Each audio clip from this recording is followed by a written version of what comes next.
Every parent knows what it's like to be overlooked at work for putting family first. Single dad Marcus Blake had watched younger pilots get promoted while he left early for school pickup and missed weekend briefings for Little League games. At Black Hawk Air Base, dedication meant long hours and office politics. Marcus chose bedtime stories instead.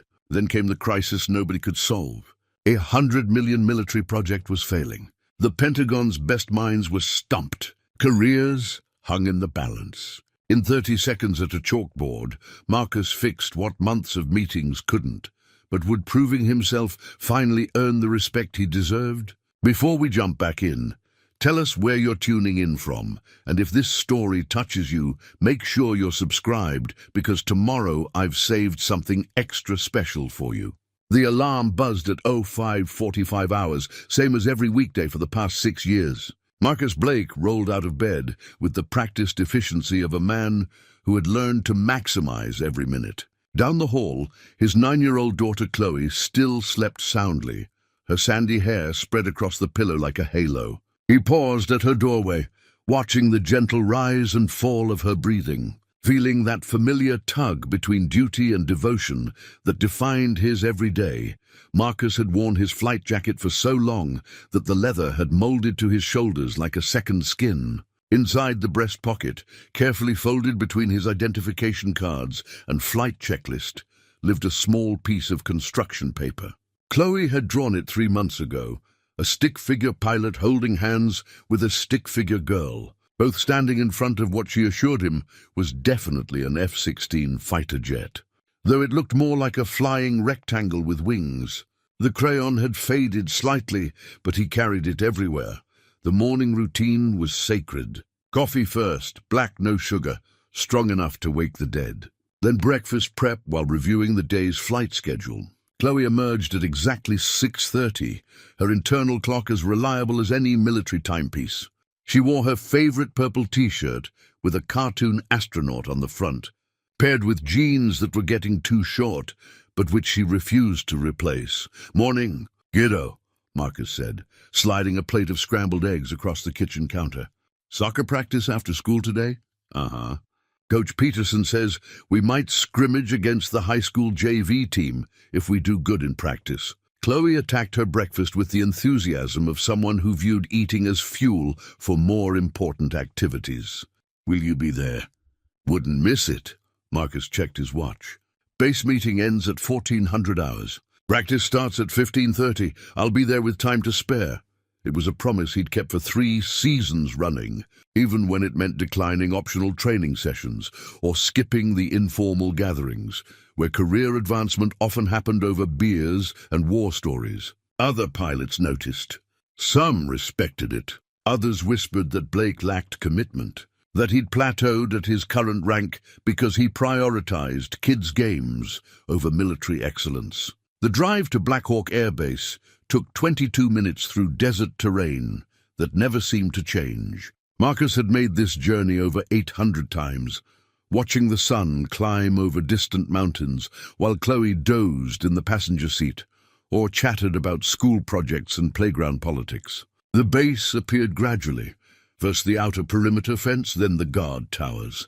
Finally, the massive hangar structures that house some of the most advanced aircraft in the world. "Have a good day, Dad," Chloe said as he dropped her at Creekside Elementary. "Don't crash any planes." "That's the plan." He watched her backpack disappear through the school's front doors before heading to the base proper. Black Hawk Air Base hummed with constant activity. Ground crews moved between aircraft like choreographed dancers, their movements precise and purposeful. The scent of aviation fuel hung in the desert air, mixed with hydraulic fluid and the metallic tang of heated metal. Marcus had grown to love these smells. They meant home in a way that surprised him. The pilot-ready room buzzed with conversation as Marcus entered. Major David Cross stood near the assignment board, his uniform pressed to parade standards, despite the fact that he'd be climbing into a cockpit within the hour. Cross had joined the program 2 years after Marcus, but had already received his 2nd promotion. He possessed the kind of aggressive confidence that impressed review boards and commanding officers. "Blake," Cross nodded. "Heard you're on the Phoenix test schedule today." "That's right."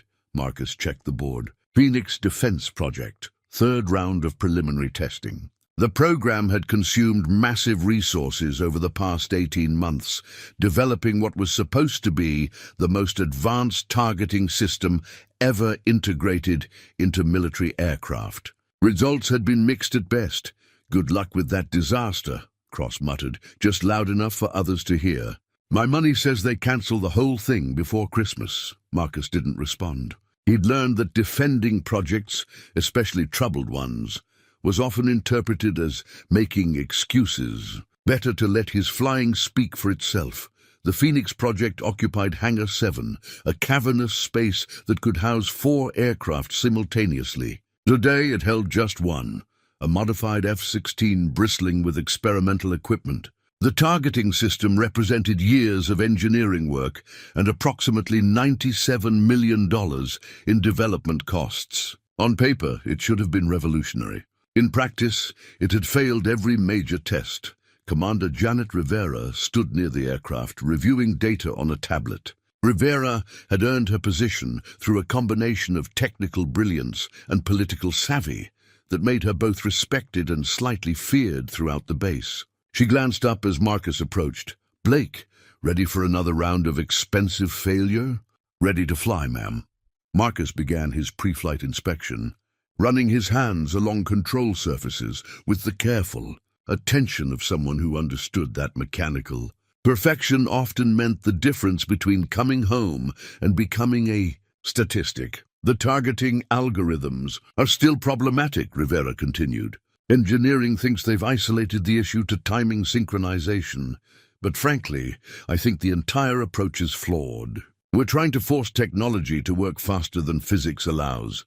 The flight itself lasted 93 minutes. Marcus put the aircraft through every scenario the engineers requested, pushing the experimental systems to their operational limits, while maintaining the kind of precise control that had earned him a reputation as one of the program's most reliable test pilots. The targeting system performed marginally better than previous iterations, but still fell short of acceptable standards. Post-flight debriefing was conducted in Conference Room C, a windowless space furnished with government-issue furniture that had seen better decades. Rivera sat at the head of the table, flanked by engineers, project managers, and technical specialists whose expressions ranged from frustrated to resigned.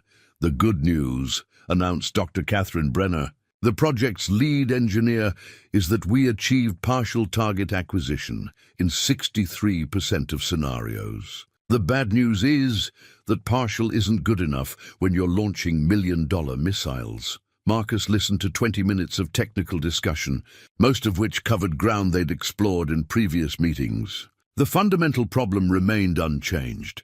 The targeting system required split-second timing that current technology couldn't reliably deliver. Various solutions had been proposed, tested, and discarded over months of expensive experimentation.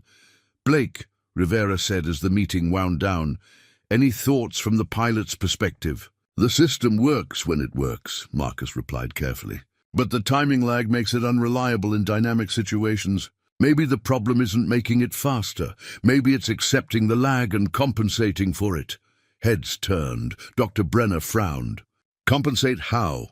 "Predictive targeting instead of reactive. Calculate where the target will be instead of where it is." "We tried that approach 8 months ago," Dr. Brenner said dismissively. "The computational requirements were prohibitive." Marcus nodded and said nothing more. He'd learned that pushing ideas too hard often backfired, especially when addressing people with advanced degrees and impressive titles. Better to plant seeds and let others think they'd discovered the solutions. The meeting adjourned at 13:47 hours. Marcus had 13 minutes to get to his truck and drive to Chloe's school. As he walked across the tarmac, his phone buzzed with a text message. "Emergency Phoenix meeting 1500 hours. All senior staff required." Rivera Marcus stared at the message, then at his watch. Soccer practice started at 15:30. For 3 years, he'd never missed one of Chloe's games or practices. Not once. He typed back, "Family commitment 15:30. Can attend until 15:20. The response came quickly. This isn't optional. Blake.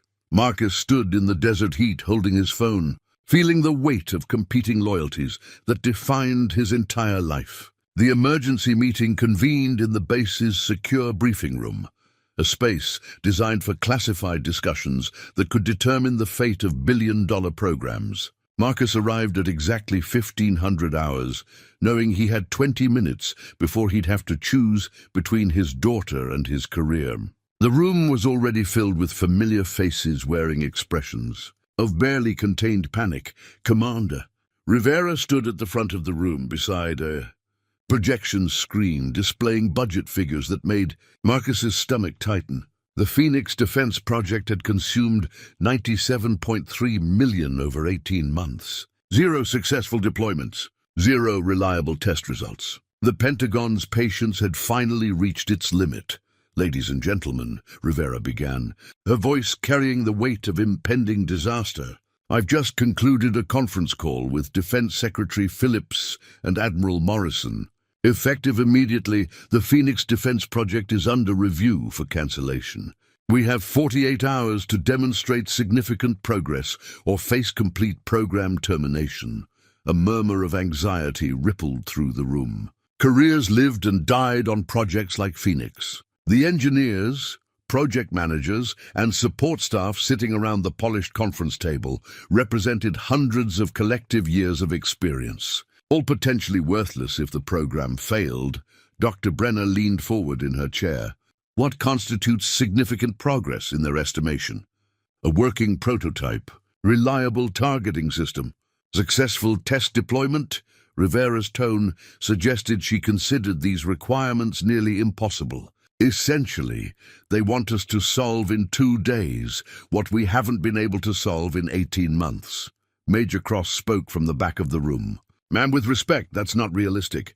The fundamental technical challenges haven't changed. We can't overcome physics through deadline pressure. Tell that to the Pentagon. Rivera clicked to the next slide, revealing a timeline that looked more like a countdown to execution. All available personnel are hereby reassigned to Phoenix, troubleshooting. All leave is cancelled.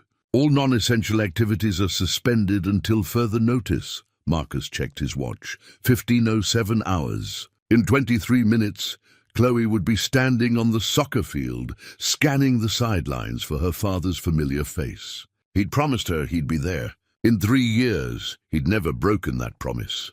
The technical discussion that followed covered familiar ground with desperate intensity. The targeting system's fundamental flaw remained unchanged. Timing lag between target acquisition and weapon deployment. In aerial combat scenarios, milliseconds meant the difference between success and catastrophic failure. Current technology couldn't bridge that gap reliably. We've explored every conventional approach, Dr. Brenner said, gesturing toward a whiteboard covered with equations and diagrams. Faster processors, improved algorithms, enhanced sensor arrays. Nothing has solved the core timing problem. Marcus watched the clock tick toward 15:20. His phone buzzed with a text from Chloe. Practice starting soon. See you there.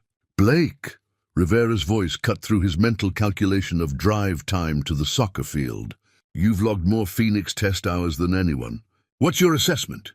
Marcus stood slowly, aware that every eye in the room was focused on him. These people saw him as the quiet pilot who disappeared early for kid activities, the man who'd chosen family over advancement, the officer who lacked the killer instinct necessary for real success. They were about to discover how wrong they were. Mom, permission to approach the whiteboard. Rivera nodded, though her expression suggested skepticism about what the devoted father could contribute to a problem that had stumped the military's best technical minds. Marcus walked to the front of the room and picked up a marker.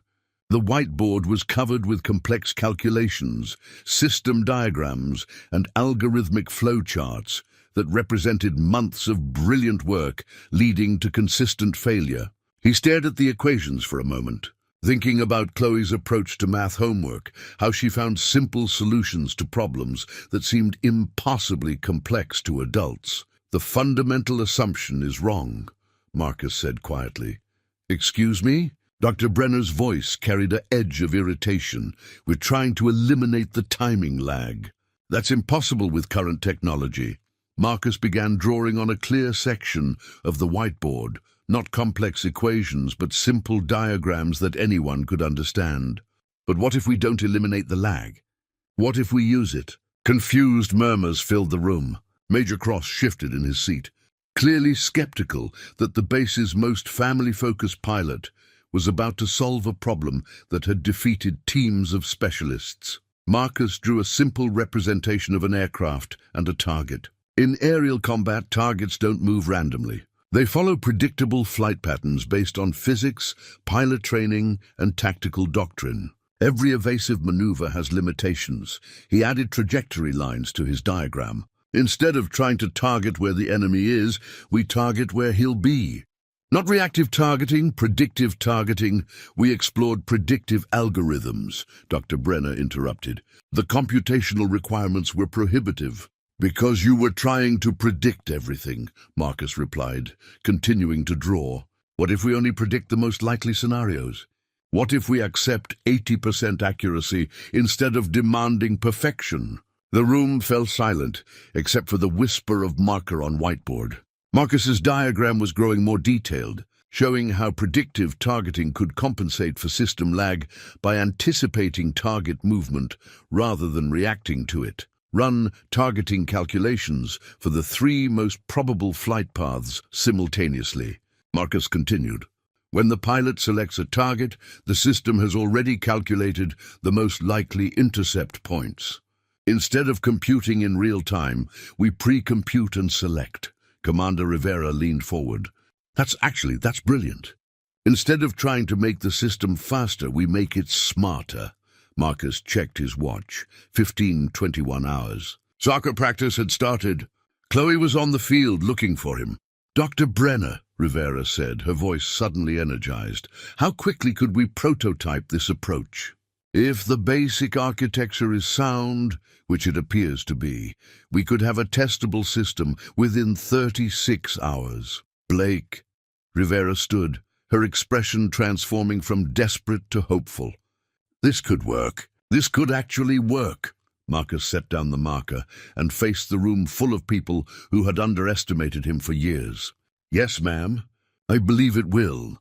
I'm reassigning you as Phoenix Project Lead, effective immediately. Dr. Brenner, you'll report to Blake for all technical implementation. Major Cross, you'll coordinate logistics support. I want a working prototype ready for testing by 0800 hours day after tomorrow." The room erupted in activity as people began discussing implementation details, resource allocation, and testing protocols. Marcus stood at the whiteboard, still holding the marker, watching his simple diagram transform into the foundation for what could become a revolutionary weapons system. His phone buzzed again. This time, it was a photo from Chloe's coach. The soccer team lined up for practice. With one conspicuous gap in the parent seating area, Marcus stared at the photo, then at the room full of excited engineers and officers who were finally taking him seriously, then back at his phone.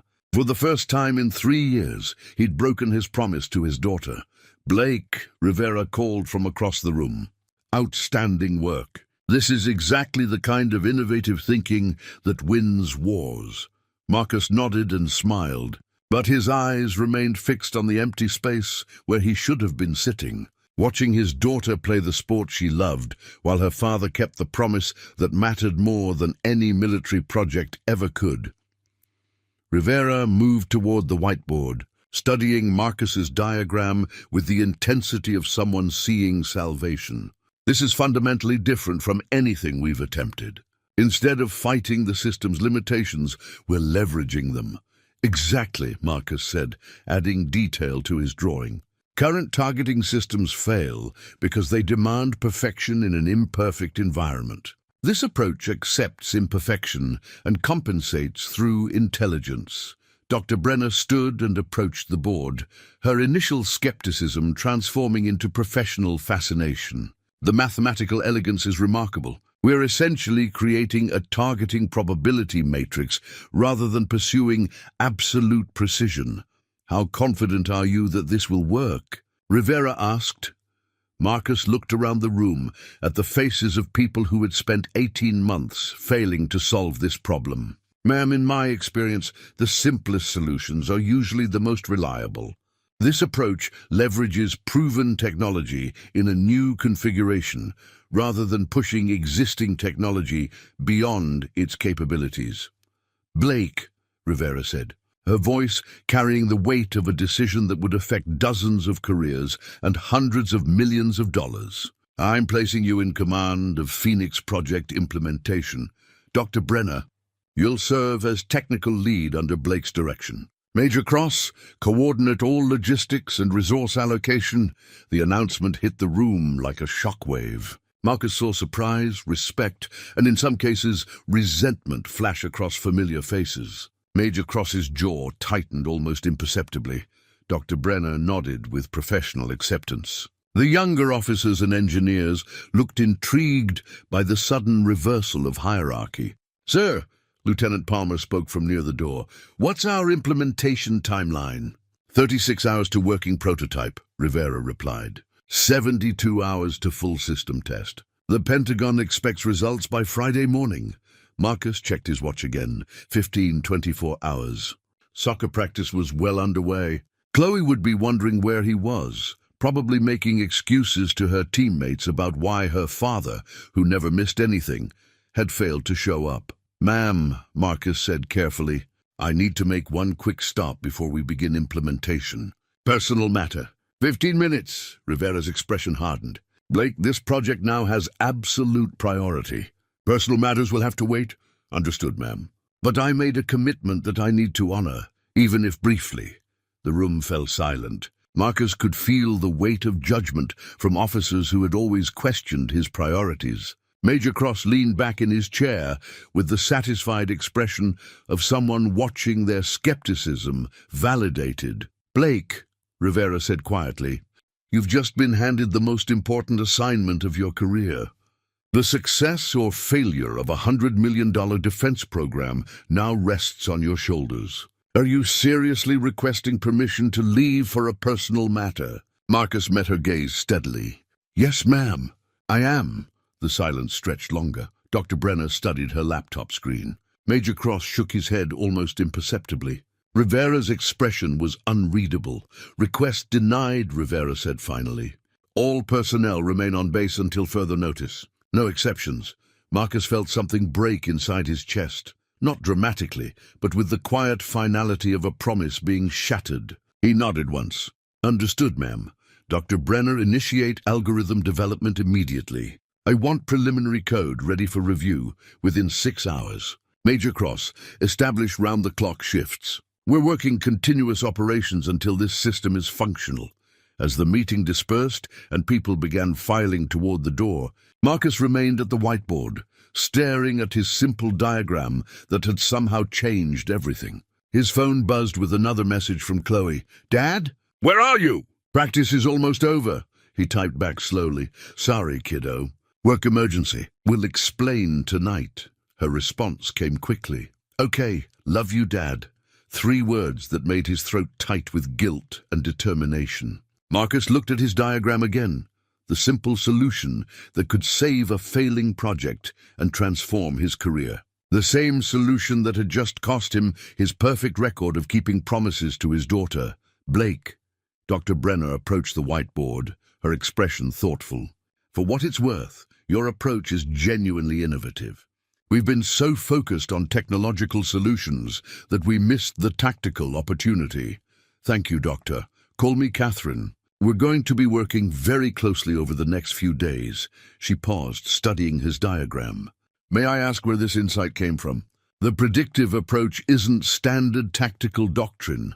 Marcus thought about Chloe's math homework, how she instinctively found patterns and shortcuts that escaped more conventional thinking. Sometimes the best solutions come from thinking like a child instead of an engineer. Catherine smiled. My daughter says the same thing. She's 7 and convinced she's smarter than me. She probably is. Marcus felt a sharp pang of missing Chloe's practice, of breaking a tradition that had defined their relationship for 3 years.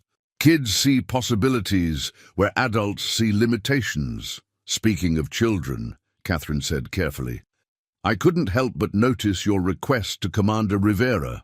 Family commitment? Marcus nodded, not trusting himself to speak about soccer practice and broken promises. I have a daughter too, Catherine continued. The balance is impossible sometimes. The military doesn't make allowances for school plays and soccer games. No, it doesn't. But maybe success gives us more leverage to prioritize what matters. Maybe solving this problem earns us the right to leave work on time occasionally. Marcus looked at her with new respect. Dr. Catherine Brenner, brilliant engineer, devoted mother, and apparently someone who understood the daily struggle between professional achievement and parental duty. Maybe, he agreed. Come on, Catherine said, gathering her laptop and technical manuals. Let's go change the world so we can get home to our kids. As they walked toward the engineering lab, where the next 72 hours would determine the fate of the Phoenix project, Marcus felt his phone buzz one more time. A photo from Chloe's coach showed the team celebrating the end of practice, their faces bright with 9-year-old joy and exhaustion. In the background, the empty parent seating area served as a stark reminder of the choice Marcus had just made. He slipped the phone back into his pocket and followed Catherine toward what he hoped would be the most important 3 days of his career. The Phoenix Defense Project might finally succeed,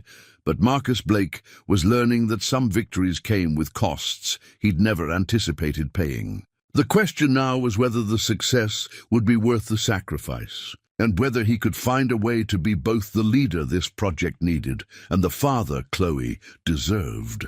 The metal badge felt heavier than it should have as Marcus pinned it to his flight suit the next morning. Project Leadership Authorization, Phoenix Defense Initiative. The simple piece of brass represented authority he'd never sought and responsibility he wasn't certain he wanted. Around him, the base hummed with unusual energy as word spread that the quiet single father had somehow cracked a problem that had stumped the military's brightest minds.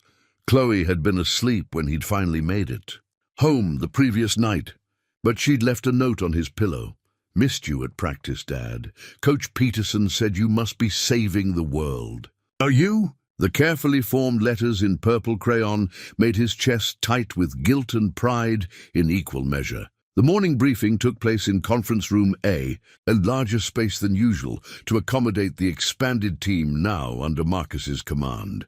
Dr. Catherine Brenner sat to his right, her laptop open to diagnostic software that would translate his theoretical breakthrough into practical engineering. Major Cross occupied a seat near the back, his expression carefully neutral, but his body language suggesting deep skepticism about the new chain of command.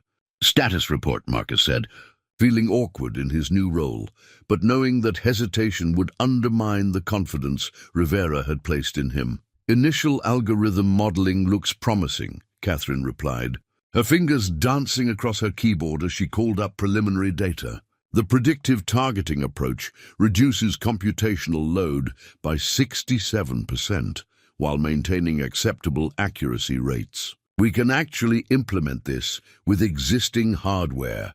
Around the table, engineers and project specialists leaned forward with the first genuine optimism Marcus had seen in months. Lieutenant Palmer raised her hand. Sir, what about edge cases? Targets executing non-standard maneuvers? We accept reduced accuracy in exchange for system reliability, Marcus replied. Better to hit 80% of targets consistently than to achieve perfect accuracy sporadically.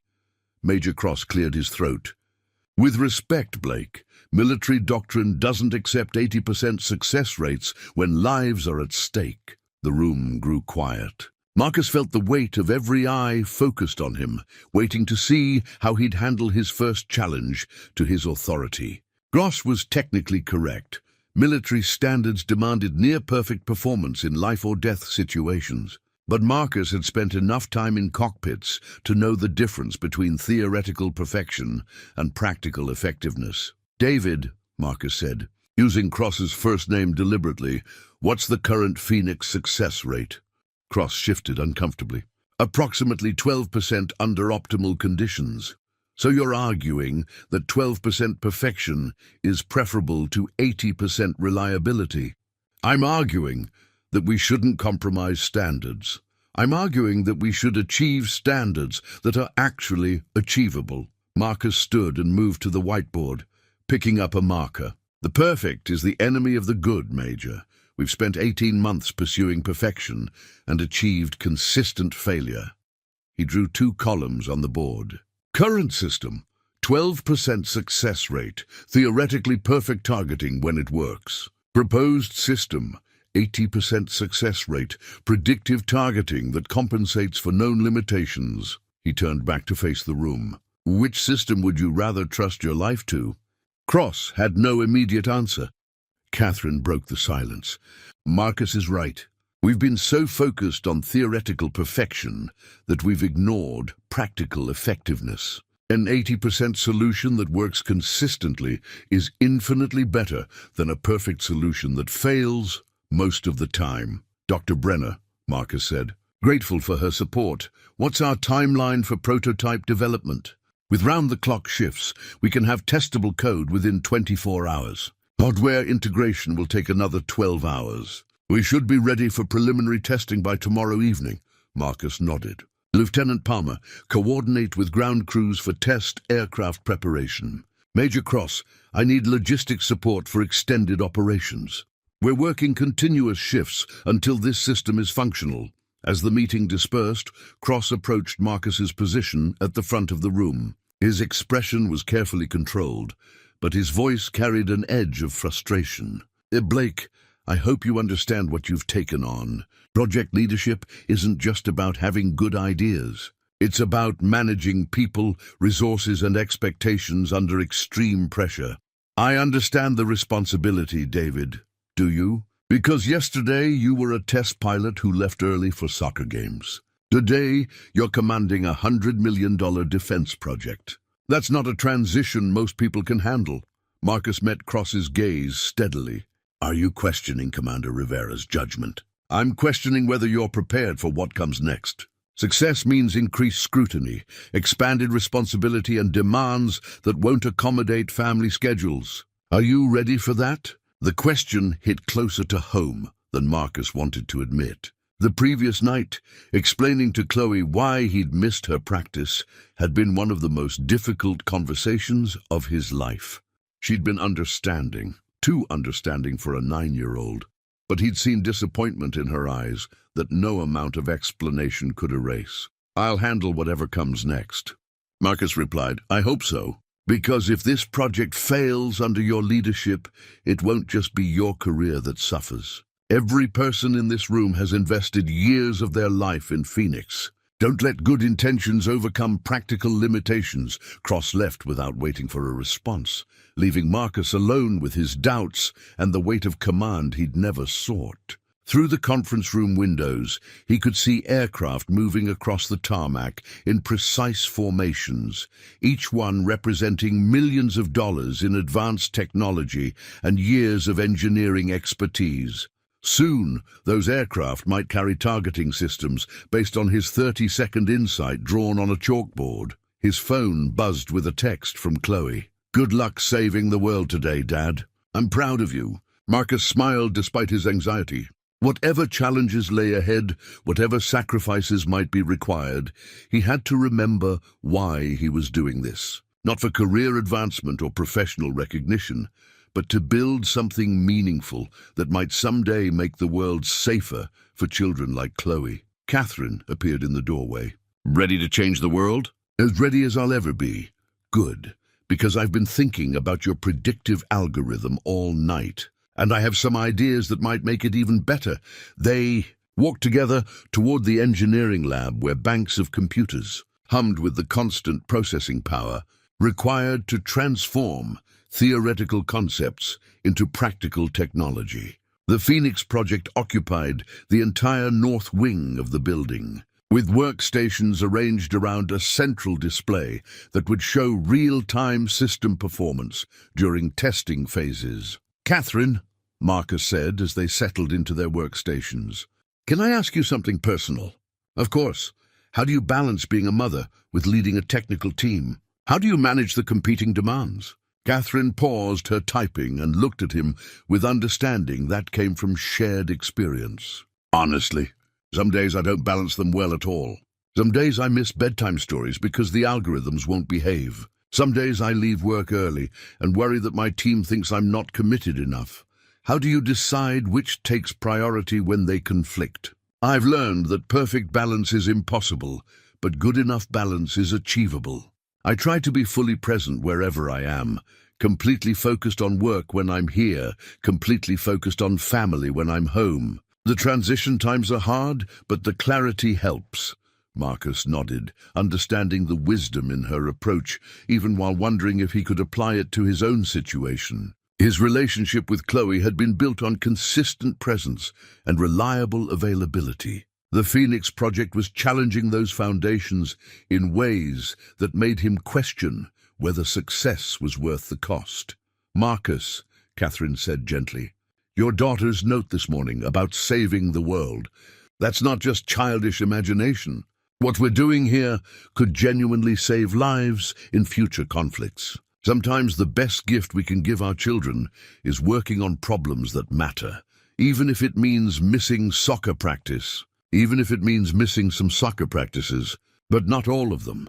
As they began the detailed work of transforming Marcus's conceptual breakthrough into practical software, he felt the familiar satisfaction of technical problem-solving, combined with the new anxiety of leadership responsibility. Around the lab, other engineers were arriving early and staying late. Energized by the first real progress the Phoenix Project had achieved in months, by midday, preliminary results were exceeding every expectation they'd established. The predictive targeting algorithms were processing complex scenarios with speed and accuracy that made previous approaches look primitive. Marcus found himself caught between professional excitement and personal guilt as the success of his breakthrough demanded increasing amounts of time and attention as they walked toward the engineering lab where the real work would begin.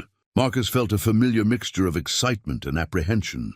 He was about to discover whether his simple insight could transform into revolutionary technology, and whether he could balance the demands of leadership with the promises he'd made to his daughter. The Phoenix Project was about to test everything Marcus Blake thought he knew about himself, his priorities, and the price of success. The only question was whether he was strong enough to pay it. The crayon drawing had traveled from Marcus's kitchen table to his flight suit pocket, to the engineering lab, where it now lay beside his keyboard like a talisman. Chloe's stick-figure masterpiece, two people holding hands in front of what she insisted was an F-16, had become his anchor during 18-hour workdays that blurred together in a haze of code reviews, system diagnostics, and endless coffee. 3 days into the Phoenix Project's resurrection, the preliminary results were nothing short of extraordinary.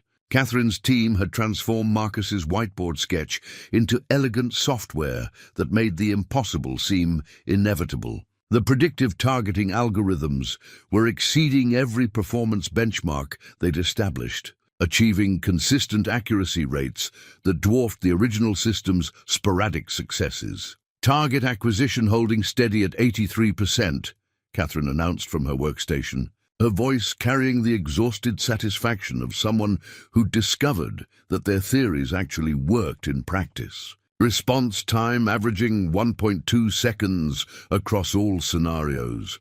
Marcus leaned over her shoulder to study the diagnostic readouts flowing across multiple screens. Numbers that had seemed like fantasy a week ago were now becoming routine reality.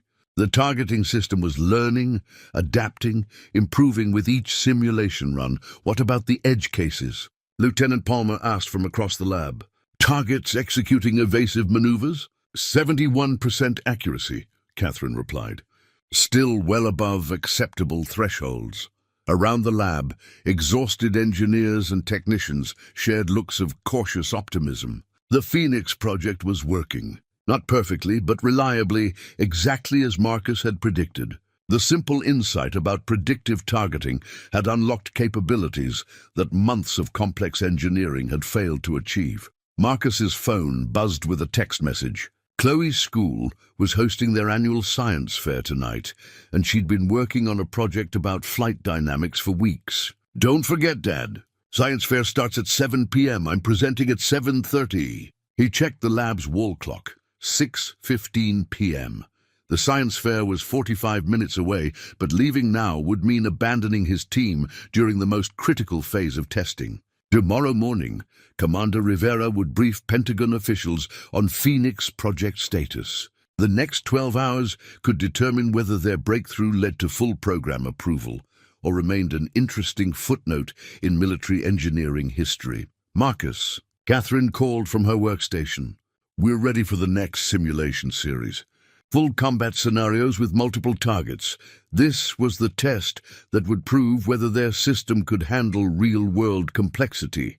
Multiple targets, changing priorities, split-second decision requirements.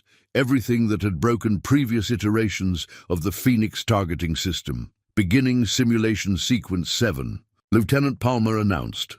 Marcus watched the main display as computer-generated aircraft moved through three-dimensional space, executing maneuvers based on actual combat data.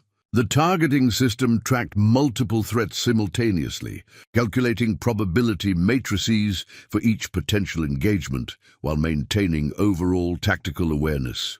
"Primary target acquired," Catherine reported. "Secondary targets locked. System recommending engagement sequence." The simulation continued for 17 minutes, longer than any previous test, while the targeting system maintained consistent performance across increasingly complex scenarios. When the final display showed successful completion with minimal targeting errors, the lab erupted in quiet celebration. "Outstanding work. Everyone," Marcus said, his voice hoarse from 3 days of continuous briefings. "Dr. Brenner, prepare a comprehensive report for tomorrow's Pentagon presentation. Lieutenant Palmer, coordinate with test flight operations for live aircraft trials." As the team began documenting their success, Marcus looked at his phone again. 6:47 p.m.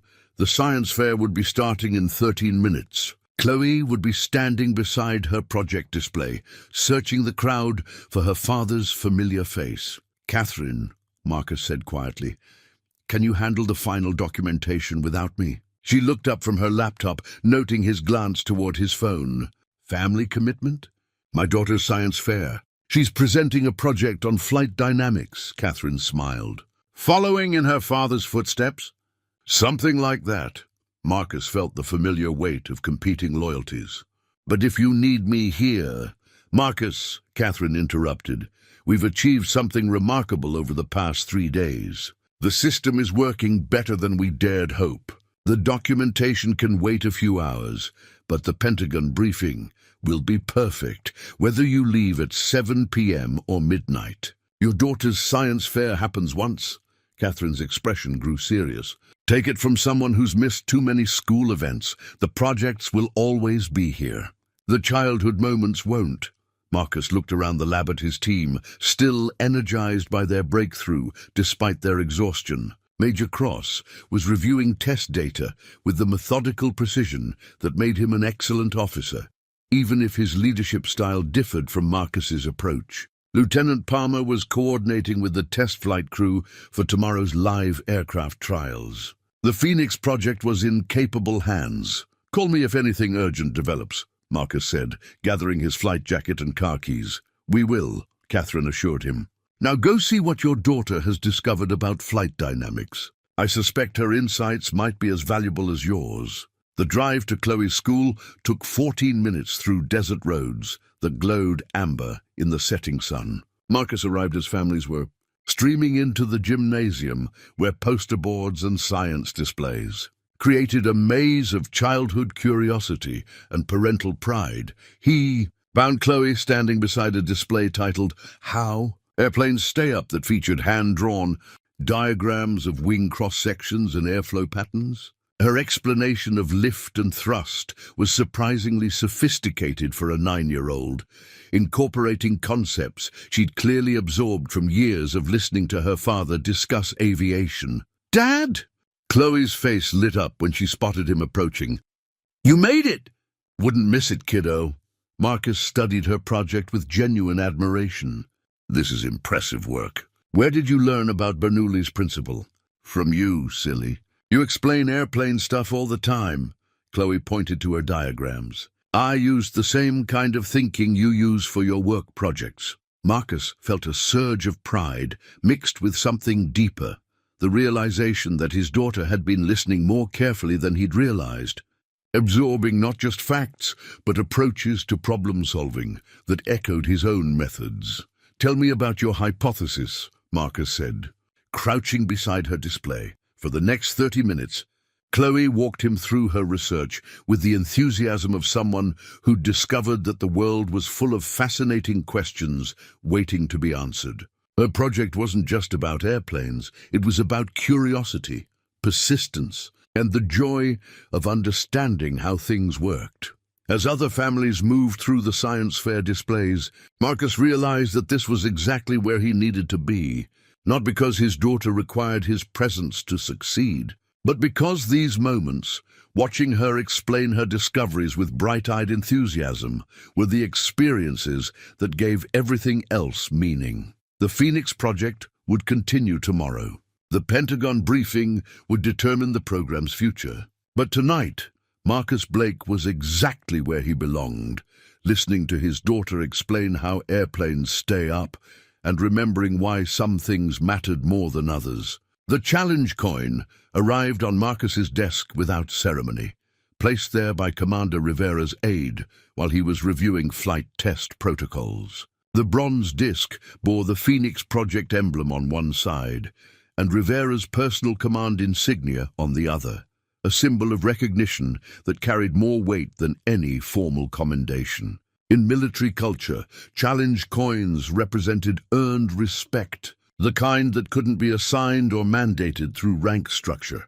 Marcus turned the coin over in his palm, feeling its substantial weight, while Catherine briefed the morning team on overnight test results. The Phoenix targeting system had exceeded every performance benchmark during live aircraft trials, achieving accuracy rates that made previous iterations look primitive by comparison.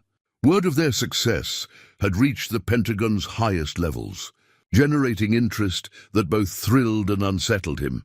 Target acquisition times are now averaging 0.8 seconds, Catherine reported, her voice carrying the satisfaction of someone whose theories had been vindicated by practical results. The predictive algorithms are adapting faster than we anticipated, learning from each engagement scenario. Lieutenant Palmer raised her hand. "What about system integration with existing aircraft? Are we looking at complete retrofits, or can we adapt current platforms?" "Minimal modification required," Catherine replied. The beauty of Marcus's approach is that it leverages existing hardware more efficiently rather than demanding new technology. Major Cross leaned back in his chair, his expression thoughtful rather than skeptical for the first time since the project began. "Blake, I have to admit, your solution is more elegant than I expected. Simple, practical, effective." The acknowledgement from Cross meant more than Marcus wanted to admit. Earning respect from colleagues who'd questioned his commitment had been a constant challenge throughout his career, made more difficult by his insistence on maintaining boundaries between work and family obligations. "Thank you, David. But this success belongs to the entire team. Dr. Brenner's engineering made the concept practical. Your logistics coordination kept us on schedule. Lieutenant Palmer's test protocols validated the approach." "Don't deflect credit where it's due," Cross replied. "Good leadership means taking responsibility for failures and sharing credit for successes. But the fundamental insight was yours." Marcus's phone buzzed with an incoming call from an unfamiliar number with a Washington, D.C. area code. He let it go to voicemail, but the interruption reminded him that success was drawing attention from levels of command he'd never engaged with directly. "Sir, Lieutenant Palmer said. "There's something else you should know. Admiral Morrison's office called this morning requesting a full briefing on Phoenix capabilities. They want a presentation ready for next week." The room fell silent. Admiral Morrison oversaw advanced weapons development for the entire Navy. His interest meant the Phoenix project had transcended local success and entered the realm of strategic military planning. "What level of detail are they requesting?" Marcus asked. "Complete technical specifications, operational capabilities, deployment timeline, and cost analysis for fleet-wide implementation." Catherine whistled softly. "Fleet-wide implementation. They're talking about equipping every frontline aircraft with Phoenix targeting systems." The magnitude of what they'd achieved was beginning to dawn on Marcus. His 30-second insight at a whiteboard had evolved into something that could reshape military aviation. But with recognition came pressure, expectations, and demands that would test every assumption he'd made about balancing professional success with personal priorities. "Dr. Brenner," Marcus said, "begin preparing comprehensive documentation. Include performance data, technical specifications, and implementation recommendations. I want everything ready for Admiral Morrison's review." "What about the security classification?" "This level of detail will require top-secret clearance for all personnel involved." Marcus hadn't considered the security implications. Top-secret clearance meant background investigations, lifestyle scrutiny, and restrictions on personal freedom that could affect not just him, but Chloe as well. "Handle the clearance requirements through proper channels," he replied. "We'll adapt to whatever security protocols are necessary." As the meeting dispersed, Marcus remained at the conference table, studying the challenge coin while contemplating how quickly his life was changing. 3 weeks ago, he'd been a test pilot known primarily for leaving work early. Now he was developing weapon systems that could influence global military strategy. His phone buzzed again, another Washington number. This time he answered. "Major Blake, this is Captain Andrews from Admiral Morrison's staff. The Admiral would like to schedule a personal briefing on the Phoenix Defense Project. Are you available for travel to Washington next Thursday?" Marcus checked his calendar. Next Thursday was Chloe's parent-teacher conference, a quarterly meeting he'd never missed in 3 years of single parenthood. "Captain, could we schedule for Friday instead?" "I have a prior commitment Thursday. I'm afraid the Admiral's schedule is quite rigid."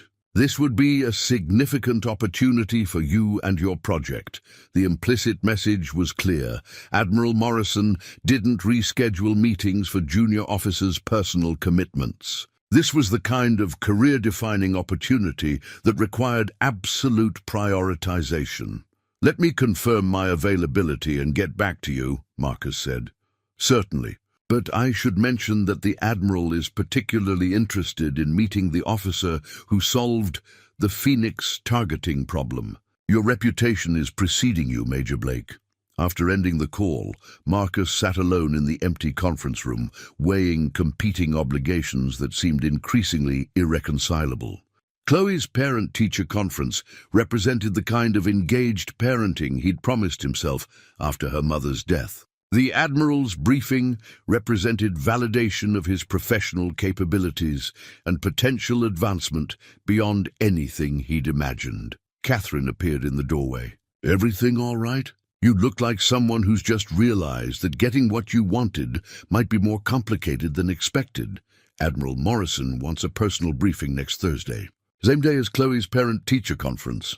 "Ah," Catherine's expression showed understanding tinged with sympathy. "The classic dilemma of successful parents. The more indispensable you become professionally, the less available you become personally.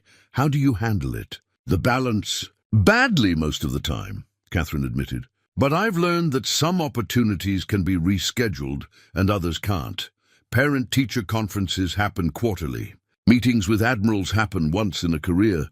You think I should prioritize the Pentagon meeting? I think you should make whatever choice you can live with long-term.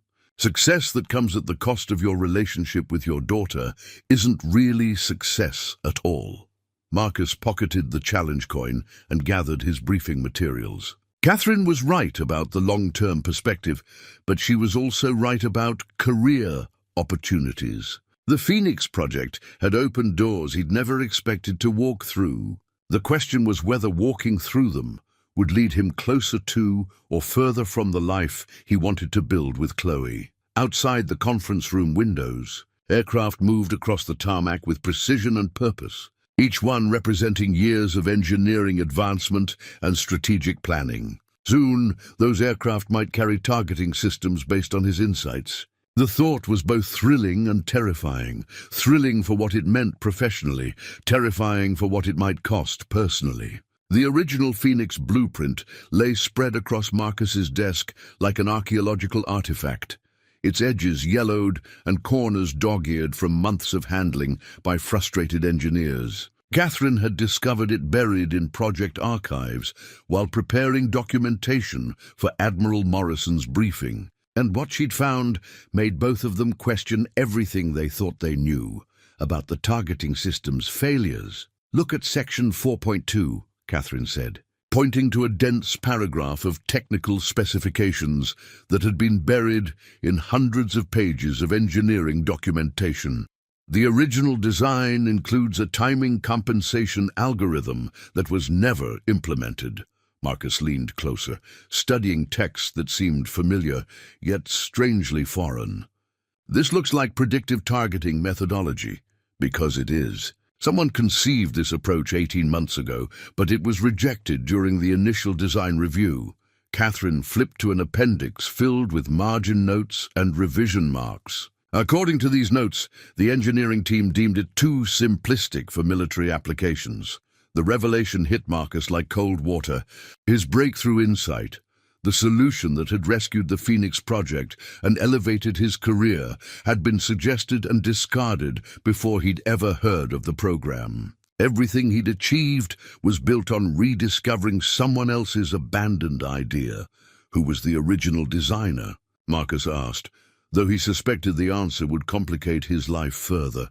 Catherine checked the signature block at the bottom of the blueprint. Dr. Jennifer Walsh, formerly Senior Systems Engineer on Phoenix Project. She left the program 6 months ago after repeated clashes with Project. Leadership. Marcus recognized the name vaguely. A brilliant engineer who'd reportedly resigned due to creative differences with the original project director. Her departure had been attributed to personality conflicts and unwillingness to work within established parameters. Where is Dr. Walsh now? Private sector. She founded a defense consulting firm that specializes in unconventional weapons system design. Catherine's expression showed the same uncomfortable realization that was settling in Marcus's mind. "Marcus, this changes everything. Your solution wasn't innovative, it was archaeological." The distinction mattered more than either of them wanted to admit. Military leadership valued innovation, breakthrough thinking, and problem-solving capabilities that pushed beyond conventional approaches. Rediscovering discarded solutions, while practical, lacked the intellectual authority that had made Marcus's reputation. His phone rang before he could fully process the implications. Commander Rivera's voice carried unusual urgency. "Blake, my office immediately. We have a situation." The walk to Rivera's office felt longer than usual, weighed down by questions about professional integrity and the foundations of his recent success. Marcus found Rivera standing behind her desk, reviewing what appeared to be a personnel file with deep concentration. "Sir," Rivera said without looking up, "we've received an inquiry from Admiral Morrison's staff regarding your background and qualifications for the Phoenix Project leadership role." Marcus felt something cold settle in his stomach. "What kind of inquiry?" "The kind that suggests someone has raised questions about your credentials. Specifically, whether a test pilot with your experience level possesses the technical expertise necessary to develop advanced targeting systems." "Ma'am, I can provide detailed documentation of my contributions to the project." Rivera finally looked up, her expression unreadable. "That's exactly the problem, Blake. Admiral Morrison's technical advisors are questioning whether your contributions represent genuine innovation or simply competent implementation of existing concepts. The timing was too coincidental to ignore. Someone had informed the Pentagon about Dr. Walsh's original blueprint, casting doubt on Marcus's role in the Phoenix Project's resurrection. The question was, who had access to both the archive documentation and Admiral Morrison's staff? Commander, I take full responsibility for any perception that I've misrepresented my contributions to this project. Blake, I'm not questioning your integrity, but I am questioning whether we've adequately documented the development process. When Admiral Morrison's staff reviews the Phoenix Project, they need to understand exactly how we achieved our breakthrough. Marcus understood the subtext. If the Pentagon discovered that the Phoenix solution was based on discarded work by a former team member, questions would arise about project management, leadership decisions, and resource allocation. Rivera's career was now tied to Marcus's success, making his problems her problems. Ma'am, I recommend we bring Dr. Walsh in as a consulting advisor. Give her proper credit for the original concept while documenting how we developed it into a practical system. That's not possible. Dr. Walsh has been blacklisted from military contracts due to her previous conflicts with project leadership.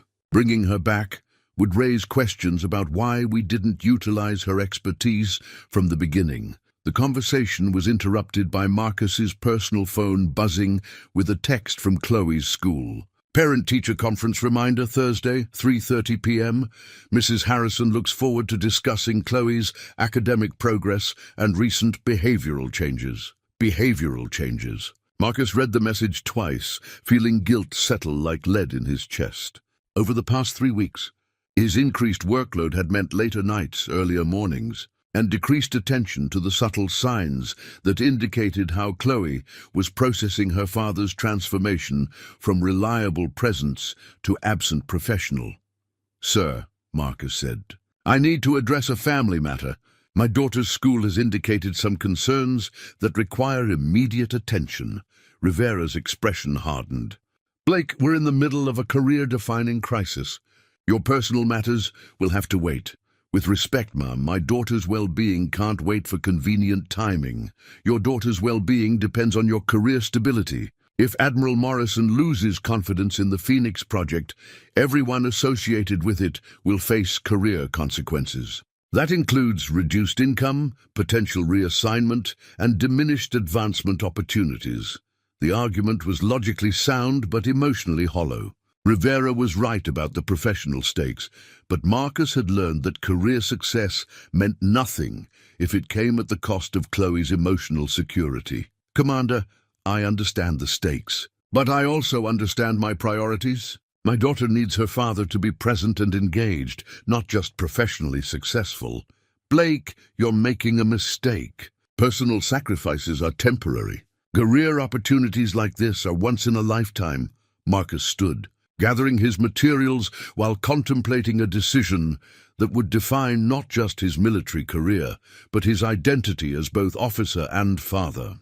The Phoenix Project had given him everything he'd never known he wanted: respect, recognition, and the chance to contribute to something larger than himself. But it was also taking away everything he knew he needed: time with Chloe, presence in her daily life, and the simple satisfaction of being a reliable father. "Ma'am, I'll resolve the documentation issues with Dr. Walsh's original work. But I'm also going to be at my daughter's parent-teacher conference Thursday afternoon." Rivera's expression showed disappointment, mixed with something that might have been understanding. "Blake, I hope you're prepared for the consequences of that choice."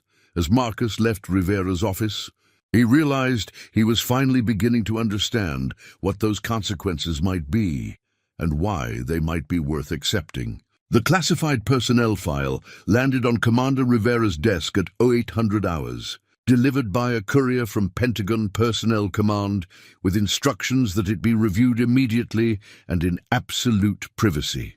Rivera had been expecting routine background verification for Marcus's expanded security clearance. What she discovered instead would force her to reconsider. everything she thought she knew about the quiet test pilot who'd become the Phoenix, Project's unlikely savior, Marcus. Blake's true military record was a masterpiece of deliberate obscurity. Buried beneath years of routine flight test assignments and unremarkable performance evaluations lay a classified service history that read like a legend, carefully hidden in plain sight. Between 2018 and 2021, then Captain Blake had served as the military's premier experimental test pilot, flying aircraft that officially didn't exist and testing weapon systems that would remain classified for decades. The file contained commendations from the highest levels of command, including a personal letter from the Secretary of Defense praising Blake's extraordinary contributions to national security. Through the development and testing of next-generation aviation technologies, his test flight records showed successful missions with prototype aircraft that had claimed the lives of other pilots. Missions so dangerous that they required presidential authorization. But the file's most revealing section dealt with the incident that had ended Blake's meteoric career trajectory. On March 15, 2021, while testing an experimental reconnaissance aircraft over Nevada, Blake had been forced to make an emergency landing that saved his life, but destroyed a billion-dollar prototype. The official report attributed the crash to mechanical failure, but classified addenda told a different story. Blake's wife, Dr. Lisa Chen Blake, had been killed in a car accident while rushing to the base hospital after receiving word that her husband's aircraft was missing and presumed crashed. The emergency landing had taken 3 hours longer than anticipated due to communication system failures, during which Lisa had driven through a thunderstorm trying to reach the base. Her accident occurred 20 minutes before Marcus's aircraft touched down safely. The psychological evaluation that followed painted a picture of a man devastated by guilt and determined to reshape his priorities around the daughter who'd become his sole family. Blake had voluntarily requested transfer to routine test flight duties, deliberately choosing obscurity over advancement to ensure he'd never again risk leaving Chloe orphaned by military service. Rivera read the file twice, absorbing details that recontextualized every interaction she'd had with Blake over the past 2 years. His insistence on leaving work early wasn't lack of commitment. It was the careful vigilance of someone who'd learned that professional dedication could cost everything that truly mattered. His reluctance to seek advancement wasn't limited ambition. It was conscious choice to prioritize presence over prestige. The file also explained his uncanny ability to solve the Phoenix targeting problem. Between 2018 and 2021, Blake had tested virtually every experimental targeting system developed by the military, giving him practical knowledge of approaches that had been attempted, refined or abandoned by classified programs. His insight wasn't genius, it was experience carefully disguised as simplicity. A knock on Rivera's office door interrupted her analysis. Marcus entered at her invitation, his expression showing the strain of managing competing pressures that had defined his past 3 weeks. "Sir, you wanted to see me about the Admiral Morrison briefing." Rivera closed the file and studied Blake's face, seeing for the first time the careful control of someone who'd learned to hide profound capability behind deliberate ordinariness. "Marcus, we need to discuss your background." Something flickered behind Blake's eyes, not surprise, but resignation, as if he'd been expecting this conversation for years. "What specifically, Mom?" "Your classified service record. Your actual qualifications for the Phoenix Project leadership role. Your reasons for choosing routine assignments over advancement opportunities." Marcus sat down slowly, his posture reflecting the weariness of someone who'd carried secrets for too long. "What would you like to know?" "I'd like to know why one of the military's most accomplished test pilots has been flying routine missions and leaving early for soccer practice." The question hung in the air while Marcus considered how much truth to reveal. Rivera could see him weighing operational security against personal honesty, military discipline against human connection. Because routine missions don't require risking everything that matters, Marcus said finally. Because soccer practice happens whether or not the mission succeeds. Because I learned the difference between being indispensable and being present. Your wife's accident, Marcus nodded. Lisa died because I was testing an aircraft that didn't need to be tested by someone with a family. Because I thought professional excellence justified any personal risk. Because I confused being a good soldier with being a good father. Rivera felt pieces of a complex puzzle clicking into place. Blake's Phoenix breakthrough hadn't been accidental insight, it had been the application of years of classified experience to a problem that others couldn't solve because they lacked his background, the targeting system approach you developed. You'd seen it before. Variations of it, classified programs between 2019 and 2021, explored predictive targeting for hypersonic weapons platforms. Most were cancelled due to computational limitations, but the theoretical framework was sound. So your solution was based on classified knowledge that you couldn't reveal without violating security protocols. Yes, ma'am. Rivera understood now why Blake had seemed so confident in his approach, why his simple diagrams had translated so effectively into practical engineering. He hadn't been guessing, he'd been remembering. Marcus, why didn't you reveal your background when the Phoenix project was struggling?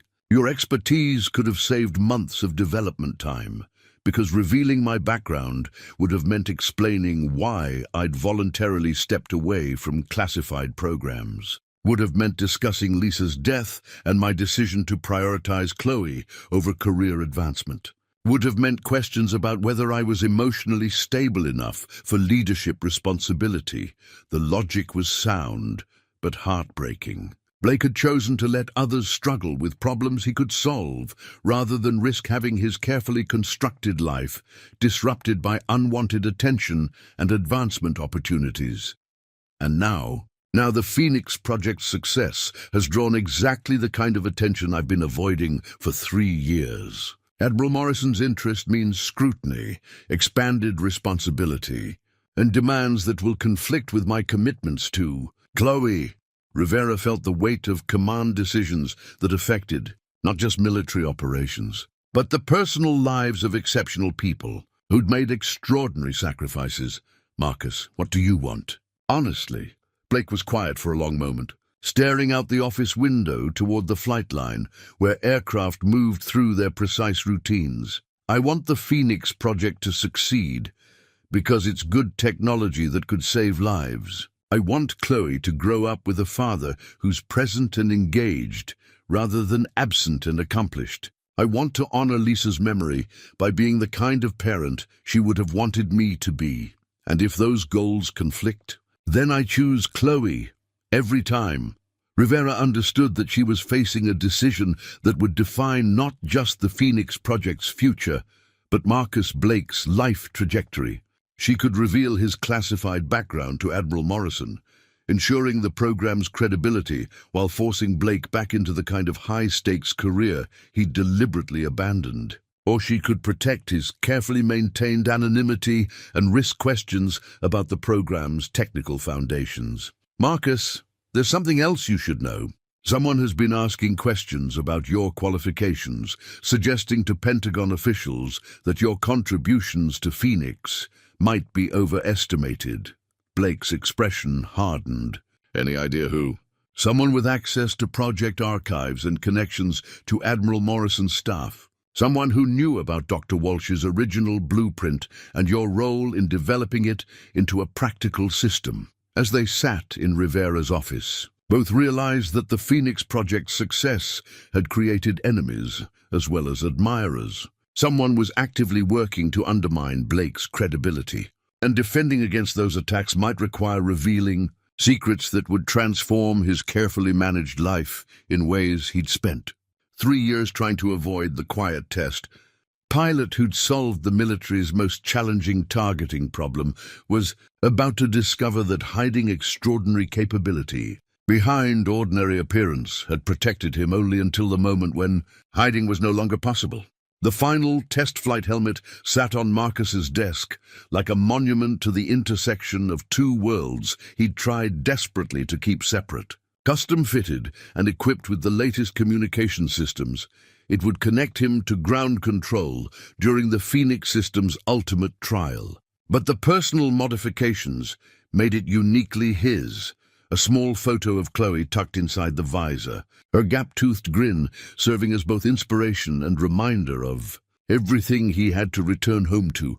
Admiral Morrison's arrival at Black Hawk Air Base had transformed the usually efficient military installation into a showcase of precision and protocol.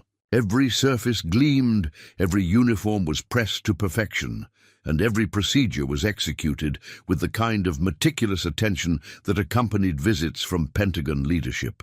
The Phoenix project team had spent 72 hours preparing for this moment, the definitive test that would determine whether their breakthrough would become standard military equipment or remain an expensive experiment.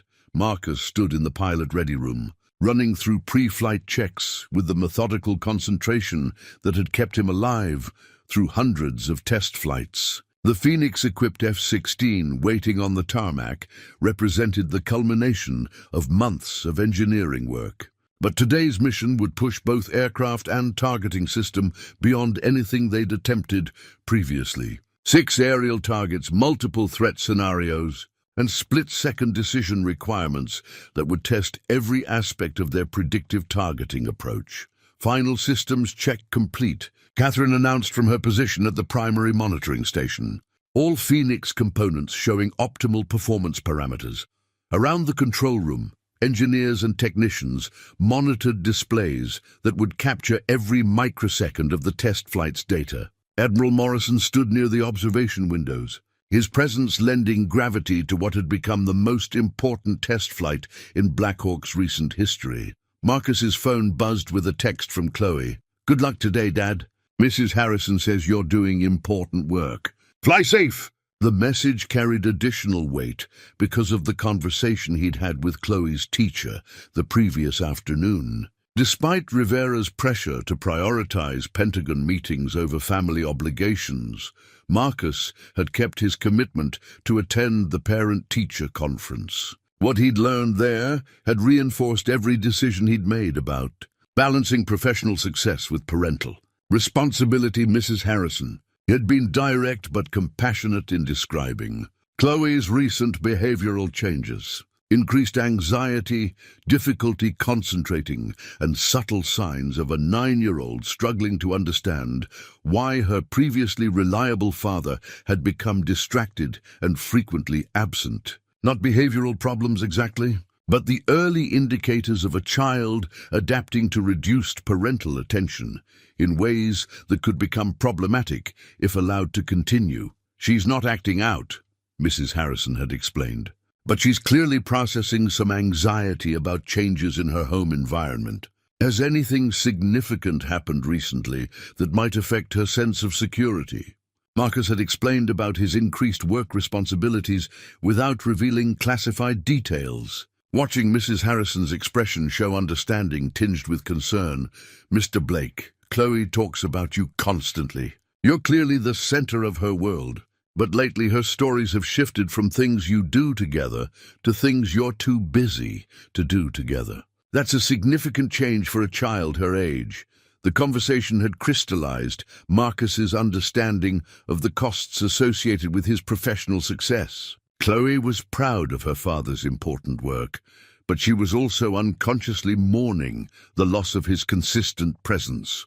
The question was whether today's test flight would lead to even greater demands on his time or finally establish the Phoenix system's success sufficiently to allow him to return to more manageable responsibilities. "Blake," Major Cross approached the pilot station, his expression showing respect earned through weeks of successful collaboration. "Outstanding job preparing for today's test. The system integration is flawless. Thank you, David. Dr. Brenner's engineering made it possible. No, your leadership made it possible. I owe you an apology for doubting your capabilities when this project began." The acknowledgement meant more than Marcus had expected. Cross represented the military establishment that had initially questioned his commitment and qualifications. Earning his respect had required proving that dedication to family didn't compromise professional excellence. "David, can I ask you something?" "Of course. How do you balance military career demands with personal relationships?" "You've been successful at both." Cross considered the question with unusual thoughtfulness. "Honestly, I haven't balanced them well. My ex-wife would tell you that I chose career advancement over family stability more often than I should have. Success in the military often requires sacrifices that seem reasonable until you realize what you've actually given up." The conversation was interrupted by Commander Rivera's voice over the intercom. "Final briefing in Conference Room A. All primary personnel report immediately." The briefing room was packed beyond capacity, with Admiral Morrison occupying the head of the table, while Pentagon technical advisors flanked him on both sides. The atmosphere carried the weight of a moment that would determine not just the Phoenix Project's future, but the career trajectories of everyone involved. "Ladies and gentlemen," Admiral Morrison began, his voice carrying the authority of someone accustomed to making decisions that affected national security. "Today's test will determine whether the Phoenix targeting system represents a genuine advancement in military aviation capability. Major Blake, walk me through the test protocol." Marcus stood and moved to the front of the room, feeling the weight of scrutiny from some of the military's most senior leadership. The past 3 weeks had prepared him for this moment, but the stakes felt higher than any test flight he'd ever undertaken. "Sir, we'll be conducting 6 engagement scenarios of increasing complexity. The Phoenix system will track multiple aerial targets simultaneously, while calculating optimal engagement sequences based on predicted flight paths, rather than current positions. What makes you confident? This approach will succeed where previous targeting systems have failed." The question went to the heart of everything Marcus had learned about balancing innovation with practicality. "Admiral, previous systems failed because they demanded perfection in an imperfect environment. The Phoenix approach accepts limitations and compensates through intelligent prediction, rather than pursuing impossible precision." Admiral Morrison leaned forward. "Major Blake, I've reviewed your background. Your qualifications for this project are more extensive than initially apparent. Why haven't you been pursuing advanced assignments commensurate with your capabilities?" The room fell silent. Marcus felt every eye focused on him, waiting to see how he'd respond to a question that touched on the most personal aspects of his military service. "Sir, I've learned that professional capability means nothing without personal grounding. My daughter needs a father who's present and engaged, not just successful and absent. And you believe you can maintain both professional excellence and family commitment?" "Sir, I believe they're complementary rather than conflicting. The stability and perspective that come from strong family relationships actually enhance professional performance." Admiral Morrison studied Marcus, with the assessment of someone evaluating character as much as capability. "Major Blake, if today's test succeeds, the Phoenix system will require expanded development, fleet-wide implementation, and ongoing leadership from someone with your expertise. Are you prepared for that level of responsibility?" The question represented everything Marcus had been trying to avoid for 3 years: expanded responsibility, increased visibility, and demands that would inevitably conflict with his commitments to Chloe. "Admiral, I'm prepared to serve wherever the military needs me, within parameters that allow me to fulfill my obligations as a single father. And if those parameters conflict with military requirements..." Marcus looked around the room at faces showing various combinations of curiosity, concern, and judgment. Catherine offered an encouraging nod. Cross watched with respectful attention. Rivera's expression showed understanding of the difficult position he was navigating. "Sir, I believe the military is best served by personnel who understand their priorities and maintain their commitments. If the Phoenix system requires leadership that compromises my ability to be the father my daughter needs, then it should be led by someone whose circumstances allow them to meet those demands." Admiral Morrison was quiet for a long moment, considering Marcus's response with the deliberation of someone weighing complex factors. Major Blake, that's either the most honest answer I've heard from a junior officer or the most career-limiting. We'll find out which after today's test flight. As the briefing concluded and personnel began moving toward the flight line, Marcus felt the weight of impending decision points that would determine his future relationship with both military service and family life. The Phoenix system's success had created opportunities he'd never sought and responsibilities he wasn't certain he wanted. But as he walked toward the aircraft that would either validate or end his involvement with the Phoenix project, Marcus carried Chloe's photo in his helmet and her encouragement in his heart. Whatever happened in the next few hours, he would face it as both the skilled pilot he'd always been and the devoted father he'd chosen to become. The Phoenix flight data recorder hummed quietly in its reinforced housing behind Marcus's seat, capturing every system parameter and pilot input that would either validate months of engineering work or document the failure of the military's most ambitious targeting system. As he taxied toward the active runway, Marcus felt the familiar weight of responsibility that came with test flights, but today carried additional pressure from Admiral Morrison's observation, team, and the knowledge that his daughter was watching from the base's visitor gallery. "Phoenix 1, you are cleared for takeoff," came the voice of air traffic control. "Winds calm, visibility unlimited. Good hunting." Marcus advanced the throttles and felt the F-16 accelerate with the precise responsiveness that had made it the backbone of military aviation for decades. The Phoenix targeting system's modifications were invisible from the outside, but the additional displays and control interfaces in the cockpit represented a fundamental evolution in how pilots would engage aerial threats. "Phoenix 1 airborne," Marcus reported as the aircraft lifted off Blackhawk's main runway. "All systems nominal. Beginning climb to test altitude." Through his headset, he could hear the controlled excitement in Catherine's voice as she monitored system performance from the ground control station. "Marcus, all Phoenix components showing green across the board. Target drones are airborne and positioning for the first engagement scenario." The test protocol would progress through 6 increasingly complex scenarios, beginning with single target engagement and building toward multiple simultaneous threats that would challenge every aspect of the predictive targeting approach. But first, Marcus needed to reach the designated test altitude and complete final systems checks.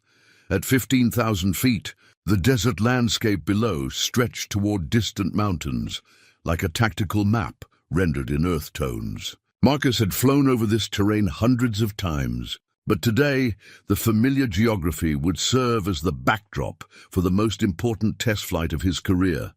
Ground control, Phoenix 1 level at test altitude. "Ready to begin engagement scenarios."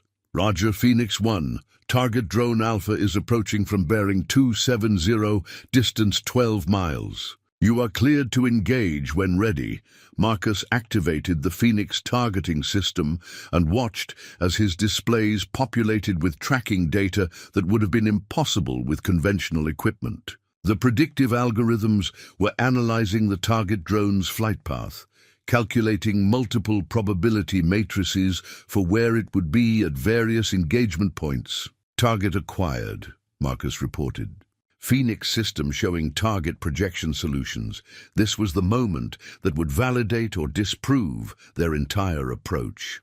Instead of trying to track the target's current position with impossible precision, the Phoenix system was calculating where the target would most likely be when a missile reached intercept range. "Missile away," Marcus announced, triggering a training round that would prove targeting accuracy without destroying the expensive drone aircraft. The missile tracked perfectly toward the projected intercept point, confirming target destruction with surgical precision that exceeded anything Marcus had achieved with conventional targeting systems. "Ground control, that's a confirmed hit." Phoenix system performance exceeded parameters. Cheers erupted in the background of Catherine's transmission. "Outstanding, Marcus. Target acquisition time was 0.6 seconds, well below our minimum requirements. Ready for Scenario 2? The second engagement involved two targets approaching from different vectors simultaneously. Marcus watched his displays populate with dual tracking solutions as the Phoenix system calculated optimal engagement sequences for both threats. Targets acquired. System recommending engagement priority based on threat. Assessment. This was where previous targeting systems had consistently failed. The computational load of tracking multiple threats while calculating engagement. Solutions had overwhelmed processing capabilities. But the Phoenix system's predictive approach was handling the complexity with apparent ease. Engaging primary target, Marcus reported, followed moments later by secondary target engaged. Both training rounds found their marks with the same precision as the first engagement, validating the system's ability to manage multiple simultaneous threats. 3 for 3. Marcus, Catherine's voice carried growing excitement. Admiral Morrison's technical team is reviewing the data in real time. They're impressed. Scenarios 4 and 5 continued the pattern of flawless performance, with the Phoenix system demonstrating capabilities that justified every hour of development work and every dollar of engineering investment. But Scenario 6 would test the system's ultimate limits, 4 targets approaching from different altitudes and vectors, simulating a coordinated attack that would challenge both pilot and technology. Phoenix 1. Final scenario involves maximum complexity engagement. 4 target drones approaching your position from multiple vectors. You are cleared to engage when ready. Marcus studied his displays as the Phoenix system processed the most challenging targeting problem it had ever encountered. 4 separate tracking solutions, multiple engagement priorities, and split-second timing requirements that would test the predictive algorithm's ability to handle real-world combat complexity. Targets acquired. Phoenix system calculating engagement matrix, but as Marcus prepared to begin the final engagement sequence, warning lights began flashing across his primary flight displays. Hydraulic pressure was dropping rapidly in the aircraft's primary flight control system, a potentially catastrophic failure that could cost him control of the aircraft. Ground control. Phoenix 1 declaring emergency. Primary hydraulic failure. Breaking off engagement to assess aircraft status. The test flight that had progressed flawlessly was about to become a life-or-death demonstration of both pilot skill and system reliability under the worst possible circumstances. The victory message crackled through Marcus's headset with crystalline clarity, cutting through the chaos of emergency procedures and system failures that had dominated the previous 10 minutes. Phoenix 1, this is ground control. We show successful completion of all engagement scenarios. Outstanding flying, Marcus. Phoenix system performance exceeded every benchmark we established. But the celebration in Catherine's voice was tempered by the reality of Marcus's current situation. The F-16's primary hydraulic system had failed completely, leaving him with backup controls that responded sluggishly to his inputs. In most circumstances, standard procedure would be immediate return to base and emergency landing preparations. However, the final targeting scenario remained incomplete, and Admiral Morrison's evaluation team needed those results to make their recommendation to Pentagon leadership. Ground control. Phoenix 1. I can complete the final engagement sequence despite hydraulic complications. Request permission to continue mission. The radio silence that followed lasted nearly 30 seconds, an eternity in aviation terms. Marcus could imagine the intense discussion taking place in the control room as Catherine, Commander Rivera, and Admiral Morrison weighed mission completion against pilot safety. Phoenix 1. Negative on mission continuation. Return to base immediately for emergency landing procedures. Marcus studied his flight controls, feeling the aircraft's reluctant response to his commands. The backup hydraulic system was functional but degraded, requiring constant pilot compensation to maintain stable flight. Most pilots would follow orders and return home immediately. But Marcus Blake wasn't most pilots, and the Phoenix system's final validation was too important to abandon. Ground control. Phoenix 1. I'm continuing the final engagement sequence. Aircraft is controllable and mission completion is achievable. The response came from Commander Rivera personally. Blake, that's a direct order. Return to base immediately. Marcus looked at the photo of Chloe tucked inside his helmet visor, her 9-year-old smile reminding him of everything he had to live for and return home to. But he also understood that the Phoenix system's complete validation could save the lives of countless military personnel in future conflicts. This wasn't about personal heroics, it was about professional responsibility and the obligation to see important work through to completion. Ground control, understand your concerns. But this mission is too important to leave incomplete. Beginning final engagement sequence now. He could hear Admiral Morrison's voice in the background, though the words were indistinct. Then Catherine's voice returned, tight with controlled emotion. Marcus, be careful. We need you back on the ground in one piece. The 4 target drones were approaching from different vectors, creating the most complex targeting challenge the Phoenix system had ever encountered. Under normal circumstances, this scenario would test the limits of both pilot and technology. With degraded flight controls, it would require flying skills that drew on every hour of Marcus's extensive experience. Targets acquired, Marcus reported, fighting to keep his voice steady as the aircraft bucked against his control inputs. Phoenix system calculating engagement matrix. The predictive targeting algorithms were working flawlessly, providing engagement solutions that compensated for the aircraft's reduced maneuverability. Marcus could see the optimal intercept points for all 4 targets, but reaching those positions would require precision flying that pushed both him and the damaged aircraft to their limits. Engaging. Primary target. The first missile tracked perfectly toward its projected intercept point, confirming the target engagement with surgical precision despite the aircraft's control complications. Target 1 neutralized. Engaging secondary threat. Marcus pulled the aircraft through a sharp turn that tested the backup hydraulic system's capabilities, feeling the controls respond just quickly enough to achieve proper firing position for the second engagement.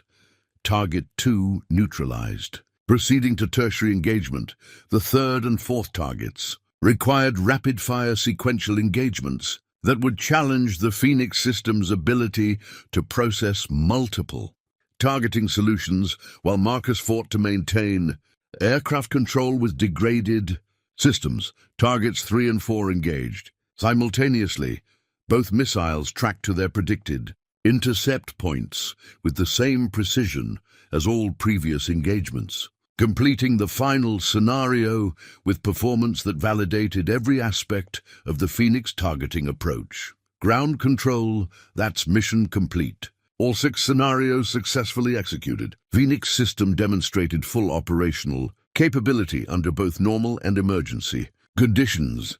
The radio erupted with celebration as ground control confirmed successful completion of the most challenging test flight in the program's history. But Marcus's work wasn't finished. He still needed to bring the damaged aircraft home safely, a task that would require every skill he'd developed during years of test pilot experience. Phoenix 1, outstanding mission completion. Now let's get you back on the ground. Vector for emergency approach on runway 27. Marcus began his descent toward Black Hawk Air Base, fighting the damaged aircraft's tendency to roll unpredictably while maintaining the precise control necessary for emergency landing procedures. Through his canopy, he could see the base approaching in the distance, with emergency vehicles positioned along the runway in case of landing complications. Ground control, Phoenix 1 on final approach. Aircraft handling within acceptable parameters for emergency landing.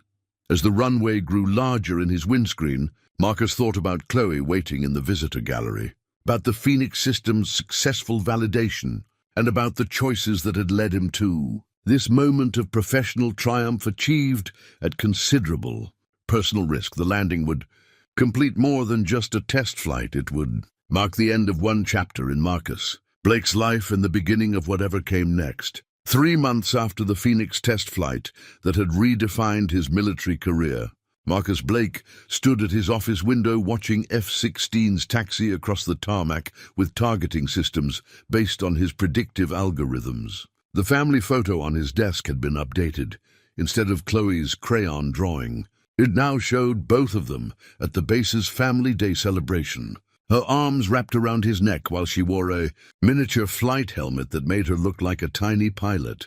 The Phoenix program. Directorate occupied a new building constructed specifically to house the expanded development team that had grown from Catherine's small engineering group into a comprehensive research and development operation. Marcus's corner office reflected his new position as program director, but he'd insisted on modifications that previous military leaders might have considered unconventional.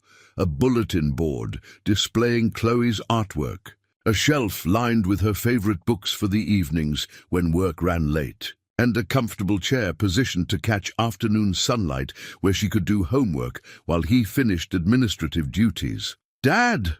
Chloe called from that chair, where she was working on a mathematics assignment that would have challenged students twice her age. "Can you help me with this problem about trajectory calculations?" Marcus smiled, recognizing the irony of his 9-year-old daughter requesting assistance with concepts that formed the foundation of the targeting systems he'd developed.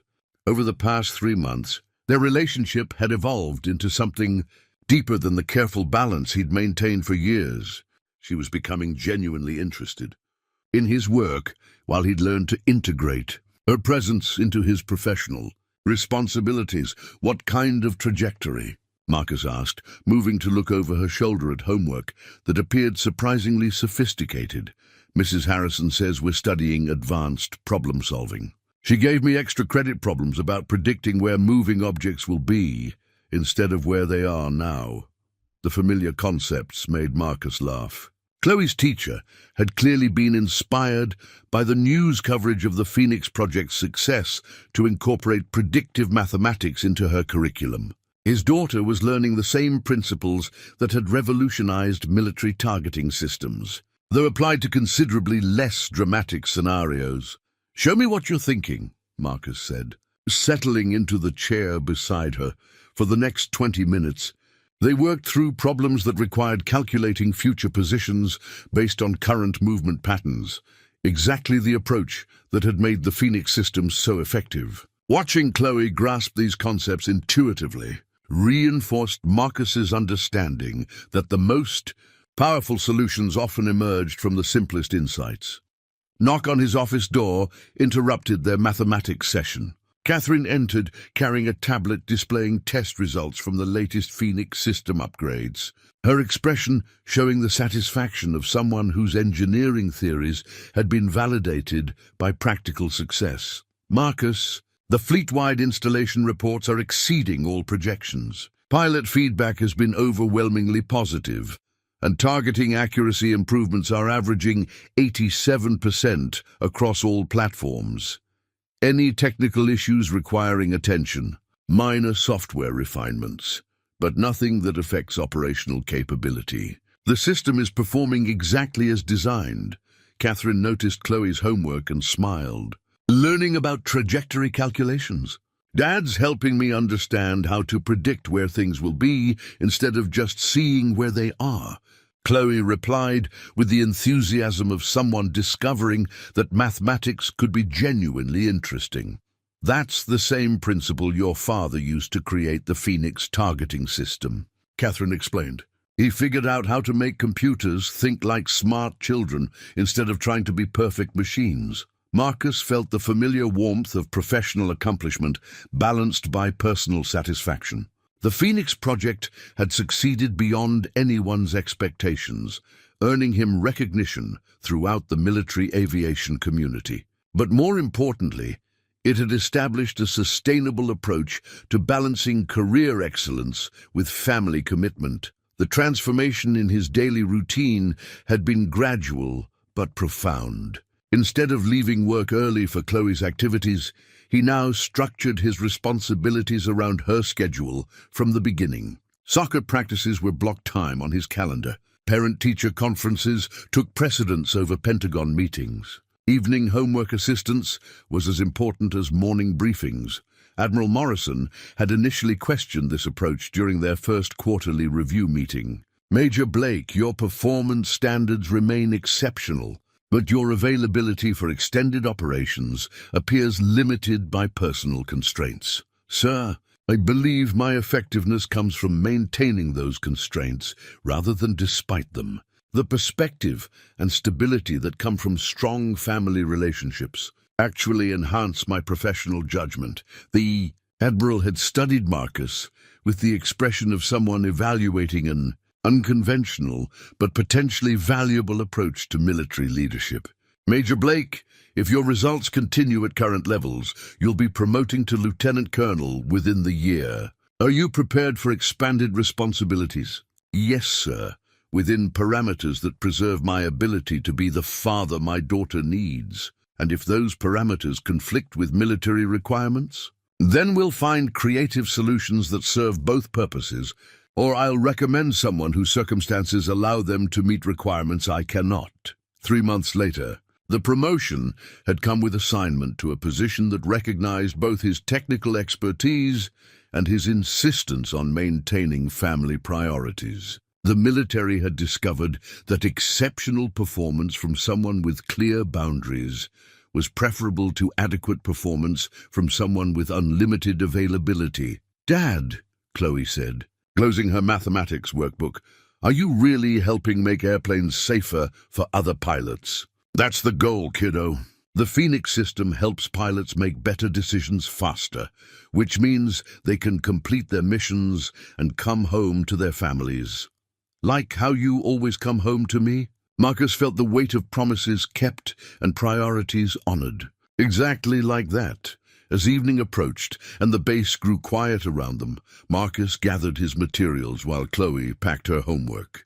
Their drive home would include her excited description of the day's discoveries, his explanation of engineering challenges she'd find interesting, and the comfortable routine of two people who'd learned that success meant different things to different people. The Phoenix Defense Project had exceeded every technical benchmark and operational requirement. But for Marcus Blake, its greatest achievement was proving that professional excellence and personal commitment weren't competing priorities. They were complementary strengths that made each other possible.